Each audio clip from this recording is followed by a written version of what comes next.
Calculation pH of buffer after addition of strong acid or strong base. Example 2. A buffer solution of pH 4.78 was prepared by dissolving 0.33 molar of sodium acetate CH3COONa in 0.3 molar acetic acid CH3COOH. Determine the change in pH after addition of 1.0 cm3 of 0.80 molar KOH in 100 cm3 of the buffer solution. Soalan ni minta kita calculate change in pH after addition of KOH. Perubahan pH selepas KOH ni ditambah. So, formulanya adalah pH after addition of KOH tolaklah dengan pH before addition of KOH, ataupun pH before addition of KOH tolak dengan pH after addition of KOH. Yang penting pH yang besar duduk di depan, pH yang kecil duduk di belakang, supaya nilai change in pH ni bernilai positif. So pH before addition of KOH dah ada dah, 4.78. So sekarang kita kena calculate pH after addition of KOH. Untuk mengira pH after addition of KOH, kita kena tahu dulu volume of buffer tu berubah ke tidak selepas KOH ditambah. So nak tahu berubah ke tidak, kita tengok ada tak diberi volume of strong acid or strong base yang ditambah. Kalau kita tengok dekat sini, dia sebut addition of 1.0 cm3 of KOH. So dia ada bagi volume of KOH yang ditambah. So soalan tu adalah kes yang ini, iaitu volume of buffer berubah after addition of strong acid or strong base. So kita akan gunakan istable mole. So first of all kita akan identify equation dulu. First step untuk identify equation, kita kena tahu type of buffer. So buffer ni prepared by dissolving sodium acetate, ini adalah salt, in acetic acid, ini adalah weak acid. So buffer kita adalah acidic buffer solution. Dalam acidic buffer solution, spesies yang akan bekerja untuk maintain pH adalah weak acid dan juga conjugate base. So weak acid kita adalah CH3COOH, conjugate base kita adalah CH3COO-. Next, kita akan tambah KOH ke dalam buffer solution kita. KOH adalah strong base. So untuk mengelakkan pH of buffer solution kita ni meningkat dengan mendadak, since yang kita tambah tu adalah base, so weak acid lah yang akan bekerja untuk maintain pH. So CH3COOH akan bertindak balas dengan OH- untuk maintain pH of buffer. So the equation is CH3COOH aqueous react with OH- aqueous. So OH- ni adalah KOH yang ditambah. CH3COOH ni adalah acid, so ianya akan donate H+ kepada OH-. So CH3COOH akan bertukar menjadi CH3COO-.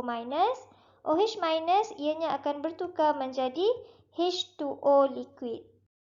Settle step 1, we go to step 2, calculate initial mole. Kenapa kita kena calculate initial mole?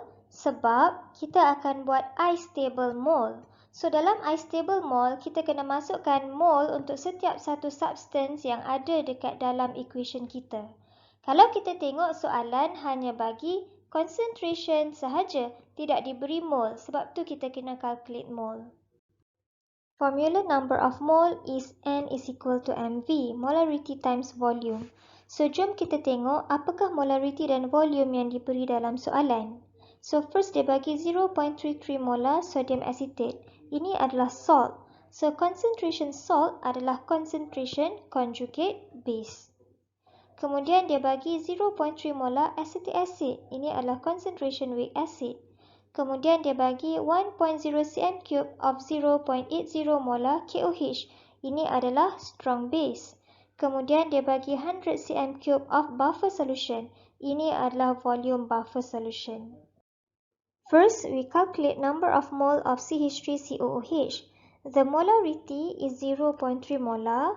Volume for CH3COOH, kita akan ambil volume of buffer solution iaitu 100 cm3 sebab weak acid ni ianya adalah sebahagian daripada buffer system. So convert 100 cm3 kepada dm3, so dia jadi 0.1 dm3. Substitute the value, so kita dapat number of mole-nya adalah 0.03 mole. So settle yang ni, kita akan cari number of mole untuk OH- pula menggunakan formula yang sama. Molarity OH- adalah 0.80, volumenya adalah 1.0 cm3, convert kepada dm3.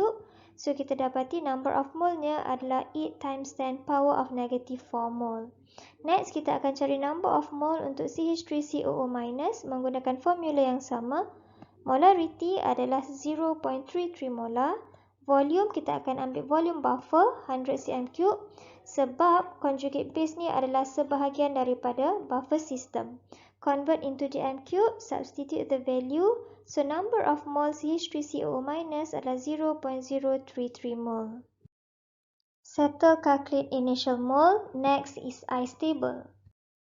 First, kita akan tengok ada tak substance yang kita kena abaikan. So H2O is in liquid phase, so kita akan abaikan H2O. Next, semua initial mole yang kita dah calculate tadi, kita akan isi dalam ice table. CH3COOH, the initial mole is 0.03. OH- 8 times 10 power of negative 4. CH3COO- 0.033. For change, it is depends on value of H plus or OH- added. Untuk kes kita ni, kita tambah OH- sebanyak 8 times 10 power of negative 4. So, change untuk CH3COOH, ianya akan berkurang sebanyak 8 times 10 power of negative 4. OH- pun, ianya akan berkurang sebanyak 8 times 10 power of negative 4. CH3COO-, ianya akan bertambah sebanyak 8 times 10 power of negative 4. For equilibrium, kita akan total upkan initial dan change. Untuk CH3COOH, the equilibrium is 0.0292, OH- is 0, CH3COO- is 0.0338. Saya tak tunjuk pengiraan dia sebab saya tak cukup ruang. Settle ice table, so kita akan cari final concentration. Kenapa kena cari concentration final? Tak boleh ke bawa masuk terus equilibrium ni ke dalam Henderson-Hasselbalch equation? Jawapannya tak boleh sebab Henderson-Hasselbalch equation kita kena masukkan concentration. Yang kita ada di sini adalah mole sebab ice table kita adalah ice table mole.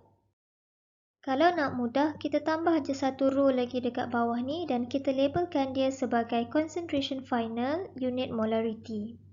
So, untuk mencari concentration final, formulanya adalah number of mole divide with total volume. So, concentration CH3COOH, number of mole-nya adalah 0.0292. Total volume adalah hasil tambah volume buffer dengan volume strong base yang kita tambah.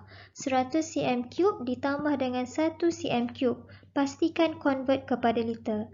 Substitute ke dalam formula. So, concentration CH3COOH adalah 0.2891. Untuk OH-, since equilibrium mole dia 0, so concentration final pun 0. Maksudnya dia dah tak ada selepas reaction berlaku. Next is CH3COO-. Kita akan guna formula yang sama. Number of mole adalah 0.0338. Total volume adalah 100 cm3 ditambah dengan 1 cm3. Substitute the value. So, concentration CH3COO- adalah 0.3347. Settle final concentration. So, last kali kita akan guna Henderson-Hasselbalch equation untuk mencari pH buffer. Please remember, untuk memilih Henderson-Hasselbalch equation, kita perlulah choose based on type of buffer, not based on what is added. So, type of buffer kita adalah acidic buffer solution. So, ini adalah Henderson-Hasselbalch equation yang sesuai. Next, kita akan spesifikkan Henderson-Hasselbalch equation kita. Kemudian, kita akan masukkan nilai. pKa adalah negative log Ka. Ka dah ada. Concentration yang dekat sini, kita ambil concentration final. Substitute the value. So, pH-nya adalah 4.81. So now kita dah ada pH untuk kedua-dua keadaan. pH before addition of KOH ada 4.78. pH after addition of KOH pun dah ada 4.81. Since pH after addition of KOH tu lebih besar, so kita akan guna formula ini. Change in pH is equal to 4.81 minus 4.78. Maksudnya pH after addition of KOH minus pH before addition of KOH. So change in pH is 0.03. So maksudnya perubahan pH tu kecil sahaja. Itulah maksudnya buffer is a solution that has ability to maintain its pH when small amount of strong acid or strong base is added. Thank you for watching.